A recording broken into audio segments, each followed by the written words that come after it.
Hello, hello, hello, hello. Hello, family. Hello. We are on tonight doing our reaction video to The Chosen episode 2. Episode 2 aired tonight, and we were watching it and taking notes. And you guys know that we really love this series. It is about the life of Christ, and it's like I don't know what you call it. Like it's not a drama. Based. Yeah, it's loosely based, and it's not like a dramatized version of the Bible, is what the director Dallas Jenkins said. And I thought that was a really good way to put it. So real quick before you begin, I just want to hop in and say hi to Gilbert and wife, and wanted to say that this morning we did day and night of the Bible study. We did it really early in the morning, like 6:30-ish our time. So I know you guys, I don't know if you guys were even awake then. I don't know what the time, but it is on the channel. And so we have done the Bible study. We did that in the morning because we knew that tonight we'll be getting home late. Oh, Abigail's still tearing up from the episode. Yeah. Well, don't give it away. I said episode, but there were 2 episodes tonight. So no, I mean, I guess if people watch it, they know. But spoiler alerts. But we did do the Bible study, so you can go ahead and check that out. It's already posted up on the channel. I know that usually late night or at nighttime we do the Bible study, but tonight we are doing the Chosen reaction video. Yeah. And so I'm gonna pass it over. Yeah. Because we had a busy night, and I was like taking notes in the car while we were watching it. Right. So Chris was like, "You do it." They said they didn't get that. Well, you probably were asleep. You didn't get you guys were probably asleep when the notification probably came. were asleep when it came. But you could still hang out with us. I don't know. I don't know if you guys have watched The Chosen, or if you're like planning to watch it and don't want us to spoil it for you. So it's up to you. But we love it when you guys are with us. So when it opens up, Dallas always starts by Dallas Jenkins, who is the director. He always starts by like giving a spiel about everything, about The Chosen, about how you can help with funding it and things. And one of the first things he said, which I thought was really funny, is he was like, I noticed in a lot of the comments that people were like, all right, Dallas, you can be quiet now, get to the episode. And he was like, well, there's a lot of things I need to tell you guys, but if you want me to shut up, we're going to start a Shut Dallas Up fund. And he's like, if you guys can raise $100 million, it'll shut me up, because then that'll pay for for the rest of the seasons that I have to do. So I thought that was kind of funny. And then he proceeded to go on to talk a lot more just about different things and how you could buy merchandise and how you could support and pay it forward for others to see. And it's a crowdfunded show, and as he does say, it's not a not-for-profit, so it is a for-profit. And I feel like it is a really important story, and if you can support, you should. If God leads you to, and if you feel strongly about it, if you can support, you should. So getting into the show, after he went through his whole spiel about The Chosen and how you can support by going to their app and buying merch and all that, it opens up with a building of some sort we see, and it kind of looks like a temple, and you don't really know like if you're in the past or well, obviously the whole thing. Okay, you guys are gonna hang out with us. Okay, cool. They said they haven't watched it. We are definitely interested, but we are gonna hang out for this. Cool. So you don't know, because sometimes he does flashbacks, so you don't know if you're looking back at something that happened in Jewish history, or if you're looking at the time that Jesus is in. You're just not sure. And then you see finally, like, you see this man there, and he's talking to another man, and they're arguing about the materials to use. And one man who's dressed really nicely is like, I want to use the best materials. And he's arguing with who we find out later is like the foreman. And then they start calling each other by name, and we realize one of the guys' name is Nathaniel. Mm-hmm. So Nathaniel is the architect for this building, and he's like arguing with the foreman, and he really wants the people who are building to believe. And he tells the foreman that he's like, I'm the first Jewish architect that's been chosen for a project like this by Rome, and I want to make a difference and I want to make it great. And so he's arguing back and forth with this guy. And then all of a sudden, in the midst of their arguing, you hear a loud crash, right? And so they all run to the window, they run outside to see what happened. And there's this guy on the floor, and there's another guy like helping the guy up, and he's like, send help, send help. And he looks Nathaniel in the eye, who we found out before was the architect, and he says, you're done here. You know, and so you just see like Nathaniel's face, like, oh my gosh. Right. So Dallas shares at the end of the whole streaming of the second episode, which is the first episode we saw tonight, that the story of Nathaniel, or the way they're writing the story about Nathaniel, was loosely based on his own life. I was watching another interview with Dallas Jenkins where he was talking about this time where he was a budding Hollywood producer, and these big companies put money behind the film that he made. And when it hit the box office, it crashed and burned. And because of that, he felt like his whole Hollywood career was done for. And, it was a very difficult time for him. But somehow, long story short, he ended up doing The Chosen, which is a very, very, very popular show, especially in the body of Christ, and is making waves all around the world. And so God rescued that situation. But for him, the parallel between him and Nathaniel was that they were building something. For him, he was building his Hollywood career, and it just all crumbled down in one moment. And so it was nice. It was a nice little connection that he drew there at the end of the stream for us, because we go through that, right? Like sometimes we're on our way to what we feel is our destiny. We're chasing our dream. And along the way, we get some bumps in the road. And you can feel like it's all over now for me, right? You can feel like it's all over. Like that's the end of me, right? I can never bounce back from this mistake. And we see that time and time again in the Bible, with different people, especially with Peter. Not in the show The Chosen, but the actual story of Peter. We see that he denied Jesus, and he's given another chance, right? We see David in the Old Testament. He sins against God, and he kills. He has a man killed and takes his wife, but God gives him another chance. And so God is faithful that way, always looking for an out for us, always opening doors and making ways. Amen.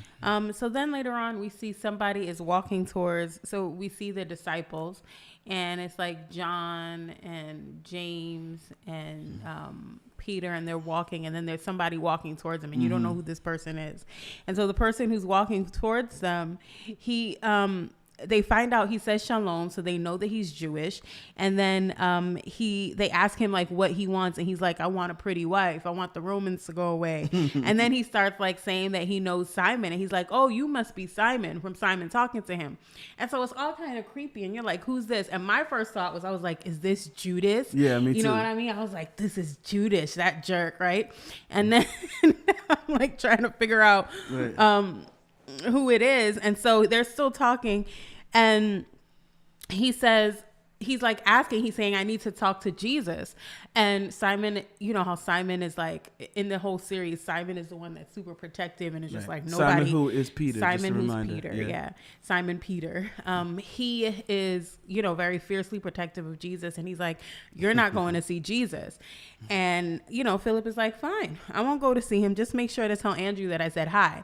And so, Andrew is Simon's brother. So he's like, how does he know Andrew? And he makes a joke like Andrew has friends, and then you see Andrew come from like outside the shot, and he just runs up and he's like, Philip. And so then you find out that this person is not Judas, it's Philip.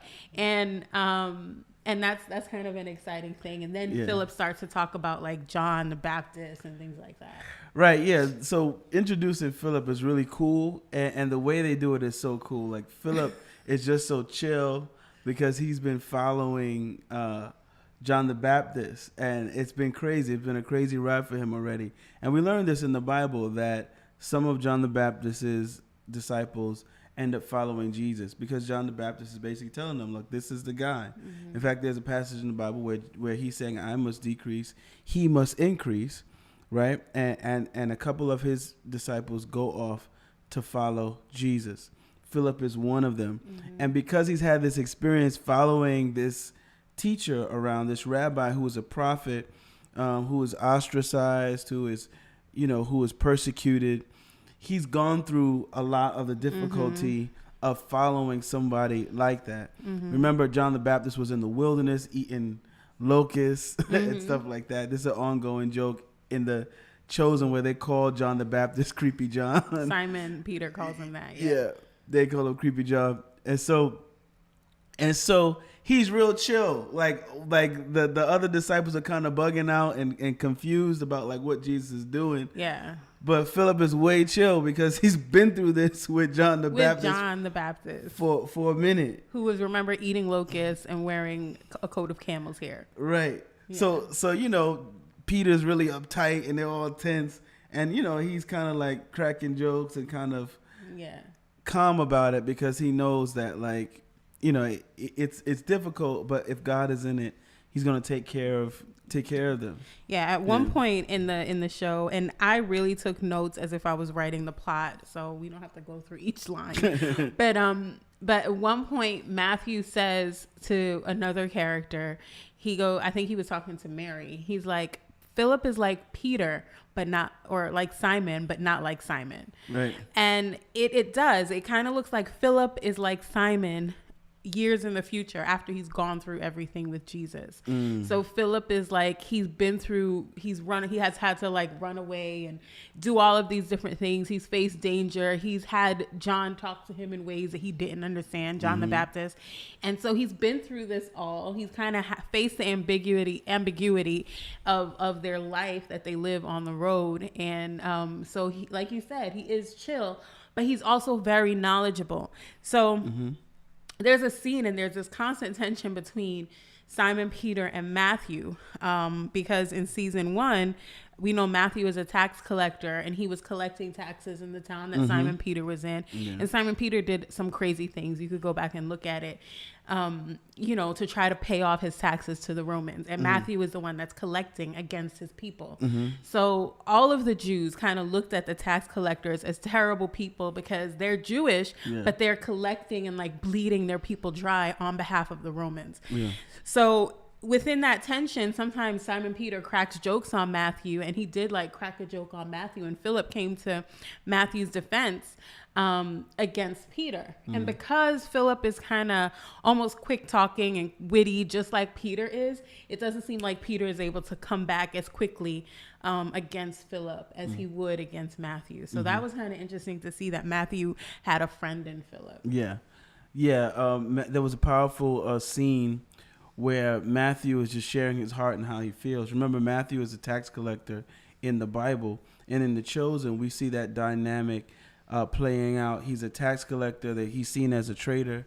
People don't like him, and he takes it to heart. It's not something that he doesn't notice, right? He notices that people don't like him, people are mean to him, and so he draws a circle in the ground and basically says, this is all the people that I've ever known in life, and then there's a spot outside that circle that's him. He sees himself as just a complete outsider.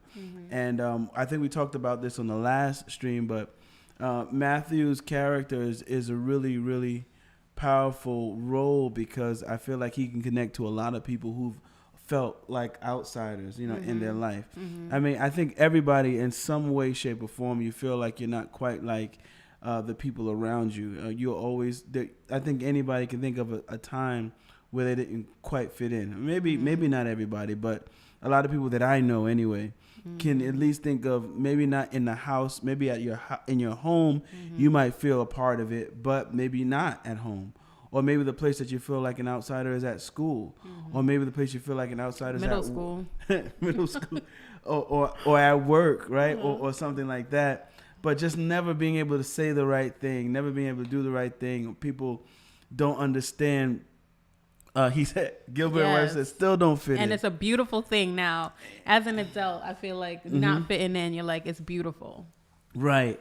But God gives us gifts, and he makes us in unique ways. And Matthew, the character, has a special gift for organization and keeping records, and he's good with numbers, right?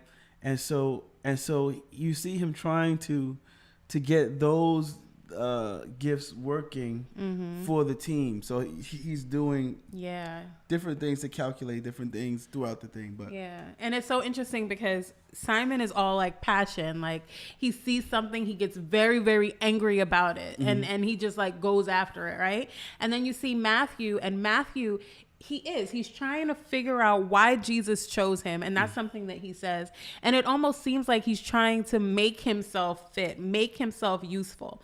Like, well, these are the skills that I have. I'm going to apply it to this situation, and calculating. Like, I'm going to use the skills that I have and apply it here because this must be why Jesus wants me. And part of the reason is true because there's this scene that I feel like is so amazing and interesting where Matthew is sitting under a tree, and we'll have to get back to the story because we got to talk about Nathaniel again. Right. But Matthew is sitting under a tree and he's writing things down, and John comes over to him. Now, this is John, the one that Jesus loves. It's so exciting. I don't know. Because you read the Bible and then you kind of have these ideas like, who are these people really? And I just love how this show kind of gives the people a personality, the disciples a personality and character. Obviously it's dramatized. So, I'm not going to hang my hat and my Christianity on this show, but it feels right almost in the way that they describe the characters. So anyway, he's writing things down, and John comes up to him and says, "What are you writing?" And he says, "I'm writing everything that I see. I'm writing everything that I've seen Jesus do or say." And as he's talking to John, Simon Peter comes up. I'm going to say Simon Peter so nobody gets confused. Yeah. Simon Peter comes up and he's just like, he overhears him saying that he's writing everything that Jesus says. And he's like, "Why would you do that?" And he's so angry. He's like, they could use it against him. They could twist his words. Why would you write down everything that he says? And on the other side of it, knowing as Christians that like, if it was not written down, where would we be? Right. Like, thank God that they decided to write some stuff down. And then, you start thinking about Peter's little books, not little books, they're amazing books that he has. But then you think about Peter's books that he has later on in the New Testament and are in the gospel that Matthew wrote. And, you're thinking about all these things real time as you're watching the show. Yeah. And it's just so powerful to think how they're such different people. It's probably true. Peter, when we look in the Bible and we see Simon, he seems like a doer and not someone who would calculate and write things down. When you think about the type of person that would be a tax collector and collect taxes from their people on behalf of the oppressor, you could see them as a person that is calculating and taking risk and analytical and is going to keep records. So it kind of makes sense that he would be the one that's writing everything down. And it's just, knowing that that Matthew did that and the analytical mind that he had is so wonderful now when we look back at the Bible. And then Peter's anger and what he says about them twisting his words is true. People do twist the word. Like they look at the Bible, they read the things that are written, and they don't just take it for what it says. The words are twisted. And that's why we have so many different denominations, right? Right.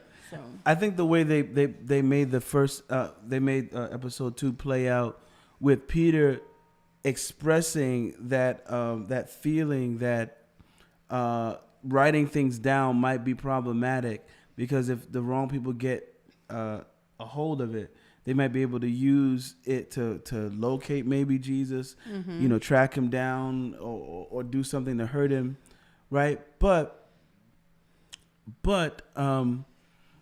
I think that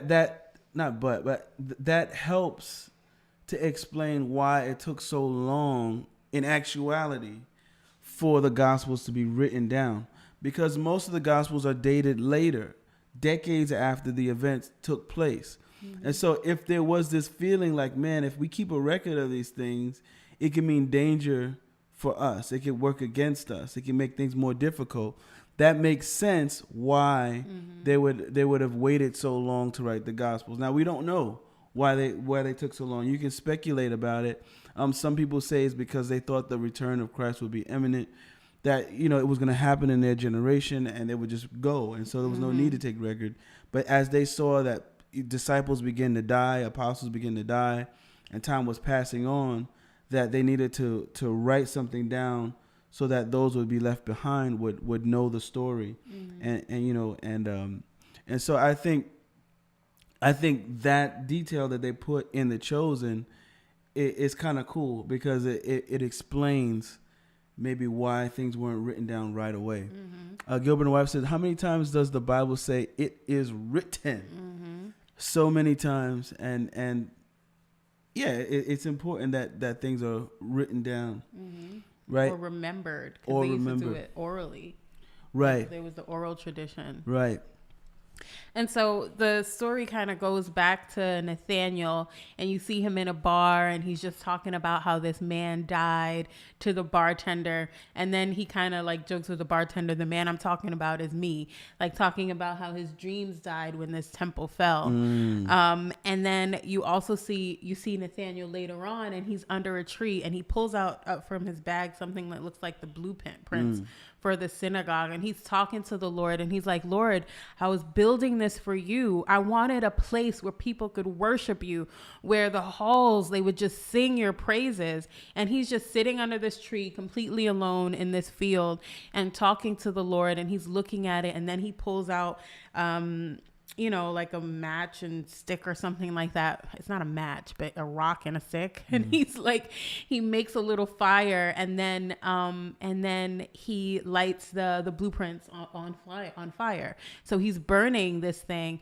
And when you look at it, you could see that he put his heart into it. It's something that he's had, a dream that he's had over time. And it is so relatable. Like Abigail is saying, like, to have a dream, to have something that you had in your heart since you were a kid that you wanted to do, and maybe something that you wanted to do for the Lord. And you have blueprints for it. You wrote it out. You drew it out. Like you wrote the daggone business plan, and then you don't see that thing come to fruition, or you do, you feel like you're close to it, and then all of a sudden it's snatched away. And so he's just in this state of just like disappointment and shame, and just all of these feelings that he's feeling, just like everything that he thought was supposed to be his life's work is completely gone from him. He wanted to build a place where people could worship the Lord. Amen. No, I think all those are great points. How Dallas's story parallels this situation is that he was saying that what he was saying to God was, I'm making these movies for you. And so when it failed, when it flopped, it's like, God, are you seeing me? Are you hearing me? Do you see what's going on? Yeah. Like this, like I want to do this for you. Right. And so I thought that was powerful. Yeah. And then later on, we see it kind of cuts back and forth where like they're doing different things. You see Philip and Matthew bonding more over cutting wood, and then it goes back to Nathaniel, and he like picks up, you see the dust of all of his blueprints as he's allowed them to burn, and he picks them up and just pours them over his head, and he is praying this prayer, kind of like what you said. He's like, God, do you see me? Do you see this work that I've done? Do you see that it was for you? Please do not forsake me. Please don't go without speaking to me right now. And I believe it's a psalm that he's speaking. Yeah. I believe that, the words that he's speaking is from a psalm. I'm not sure which psalm. Psalm of David. But I'm sure that I've read it before. You guys have probably read it before, just talking about the Lord not forsaking him and the Lord not turning a deaf ear towards his prayer. And then he just kind of packs his stuff up and gets up and walks away. And then Philip finally meets Jesus, and Jesus is like, oh, I'm so glad that you joined me. And he's like asking how his cousin is doing, John the Baptist. And Philip tells Jesus that John has sent him to be Jesus's disciple. And he's like, okay, and Jesus mentions that he recognizes Philip from his baptism. Yeah. No, I have nothing for that part. Oh, okay. And so then Philip agrees to follow Jesus. And then Philip does talk to Jesus about, John the Baptist meeting with Nicodemus. But then it comes into play. Philip talks about his friend that he wants to bring along. Oh, yeah. And so, this whole time where you're watching the thing that's going on in the temple, you're just kind of like, is this the past? And I was like, I was wondering if Solomon was going to pop out of nowhere and be like, Nathaniel, I have a beautiful temple for you to build, right? And then he was going to build the temple as opposed to a synagogue or something. I was waiting for that, but that never happened. And I never really understood until they force fed it to me who this person was. Right. And yeah. So when Philip says that he wants to invite his friend, Jesus is like, absolutely, we'll make time for that. Right. You want to say? No, I wanted to talk about the time when Philip and Nathaniel are talking. Oh, okay. In the room. So there's a part in the Bible where Philip is telling Nathaniel, Yeah. I So found the him. friend was Nathaniel. Philip's friend was Nathaniel. Right. I don't know if I made that point. Right. So there's a time where Philip is talking to Nathaniel. He's telling him, we found the one. We found the Messiah. Right. This is the one. Right. And he was basically saying, yeah, I've been following John, but this guy is the one. And you see Nathaniel, like, not at first, he's like not getting exactly what he's saying. And Philip is like leaning in, like the Messiah, the one who's come to save, that one. And he's like, what? Like, he's like, Jesus of Nazareth. And this is where Nathaniel says, can any good thing come out of Nazareth? I mean, the place is a dump. They have He starts going in on Nazarenes. Right. And so we start to see the way that the Bible depicts Nathaniel as somebody who is a truth teller, who just doesn't sugarcoat anything. And my family is from the Bahamas, and very many of them are just so straightforward with the way they interact. If they see you and you fat, they're gonna tell you right away you're fat, or you gain pounds, or they just tell it like it is. They ask the most uncomfortable questions. If any of my family from the Bahamas is watching this, I love you, and I love I love that part about you, like just the honesty. And so I definitely have met many Nathaniel types in my life, and I'm kind of like that. Like with my girls, I'm just like, yeah. I mean, I can't lie. I try to tell them the truth. Yeah, I'm just thinking about some of the things I've heard from my family and from your family that have just been so like funny.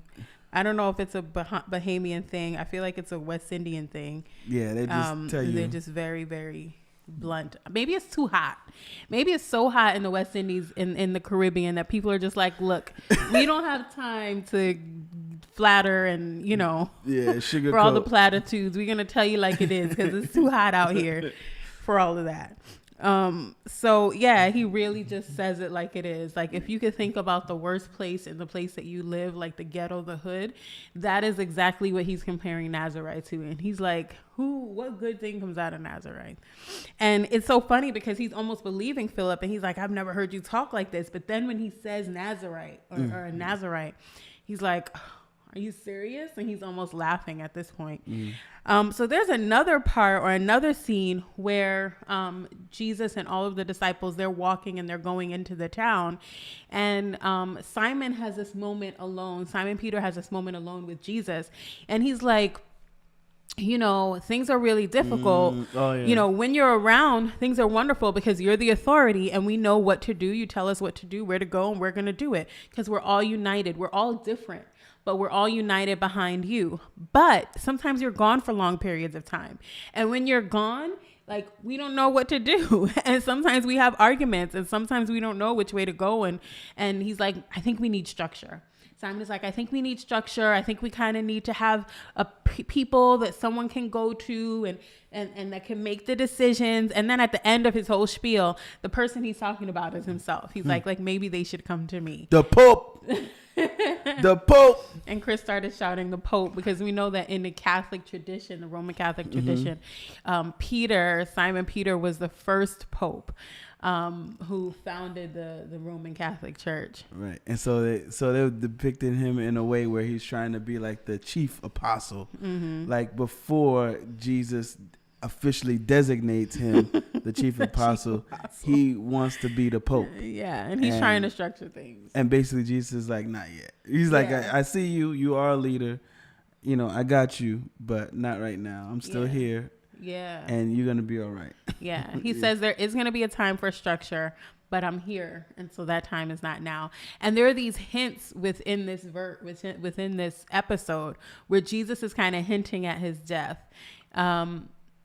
there was a moment with him and Philip where he kind of hinted at it. And then again in this conversation with Simon Peter, where he says, I'm with you now, so there's not that time. And then Simon is like, is there a time that you're not going to be with us? And he says, we'll talk about that later. Yeah, yeah. And then Simon is kind of pushy and he's like, well, when is later? Is later soon?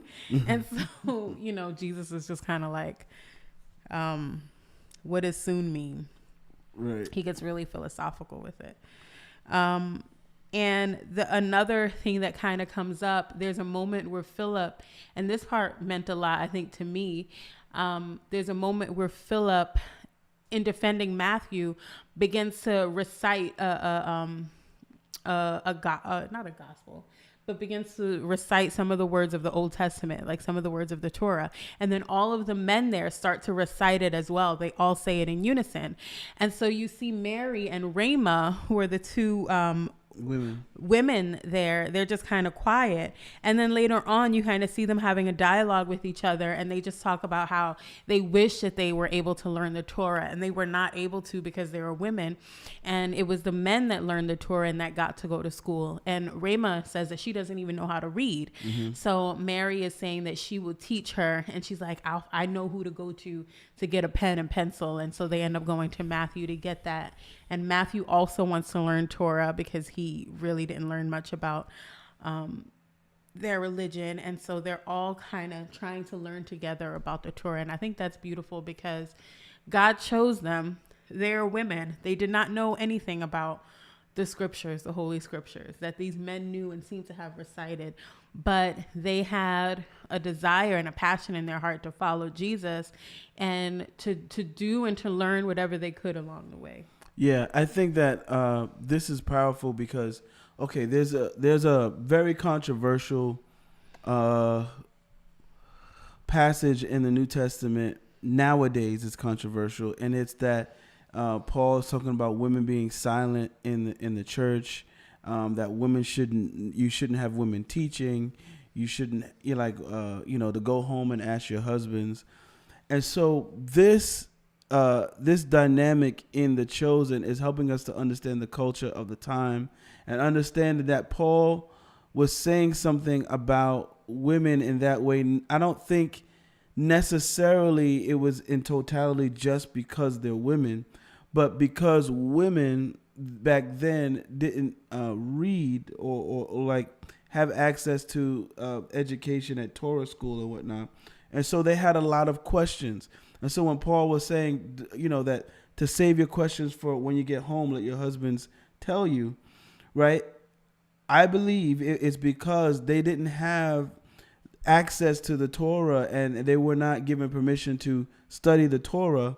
And so they had a lot of questions. It's like their starting point was way, way back at the beginning, whereas the Messiah came and he was changing different things, or it seemed like he was changing different things.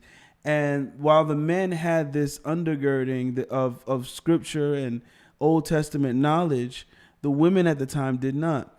And so Paul was saying, so if you have that situation, it would make sense that he would say, don't let a woman teach, because at that point in history of the Jewish people, women didn't have access to the Torah school education or whatever. And so they were at the stage where they needed to learn, and men being exposed to the Torah, they just made better teachers at that time. And so when you watch it in The Chosen, it helps to explain and give you like a perspective on that whole dynamic. And I thought that was interesting. Mm-hmm. Yeah. So later on, we see Philip and Nathaniel and Jesus all meet, and Nathaniel is kind of looking at Jesus, and Jesus says to him, you are a person in whom, that famous scripture where he says, in whom there is no guile. Mm-hmm. So basically he's telling him that he's a truth teller. He's going to tell it like it is. And Nathaniel is like, how do you know me? And then Jesus says, I saw you when you were under the tree. So when Nathaniel, it kind of gives this picture that Nathaniel is under the tree. He's at his lowest moment. And, he's pouring his heart out to God. And he's like, God, don't forsake me. Please hear me as I'm praying. And then Jesus turns around and says, I saw you when you were under the tree. Mm-hmm. And you can understand why Nathaniel falls out, right? Yeah. he says, you truly are the Messiah. You are the Son of God. And that was like a really powerful scene.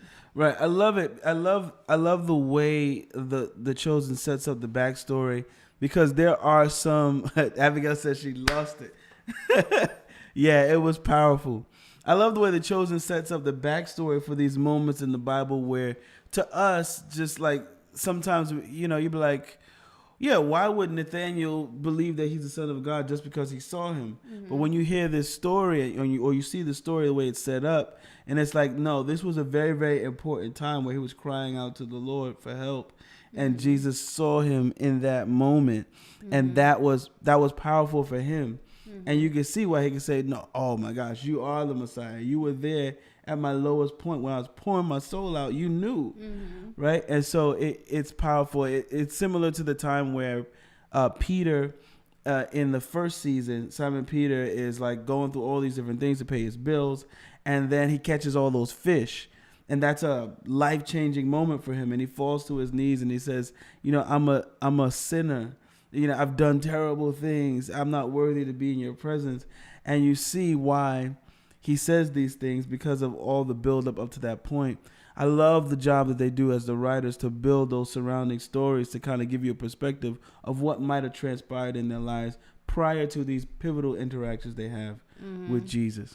Yeah, and it makes so much sense. Yeah. Like, you could see that happening in your life. I'm sure you could think of a moment where you broke down before the Lord, and if somebody came up to you and pinpointed that particular moment, you would lose it too. Yeah. Amen. Yeah. So that was basically episode 2 in a nutshell. And then Dallas Jenkins gets back on and he shows us his fancy shirt and he talks about this and that. Which I want to get. I think I want to get. Yeah, it's a cool shirt. And then he says that they had episode 3 ready. So right when we were about to tuck our little selves in and go to bed. Right. Well, not go to bed. Not go to bed, but do our stream and then go to bed and tuck our little selves in. We went ahead and watched episode 3. So we are going to do another reaction video to episode 3. Tonight. So what we're going to do is we're going to take a break and we're going to end this stream and then immediately start the next stream, which will be about episode 3. So go grab a glass of water, whatever you want to do. If you're on our time, grab a cozy blanket and a coffee. and then you can hop back on. Ryan Phillips says, I love that y'all doing this. Love the breakdown. Thank you, Mr. Phillips. Thank you. God bless you, sir. God bless you, sir. Yeah, this is an exciting night. And so we're going to end this stream. We're going to start a brand new one about episode 3. All right. Take care, guys.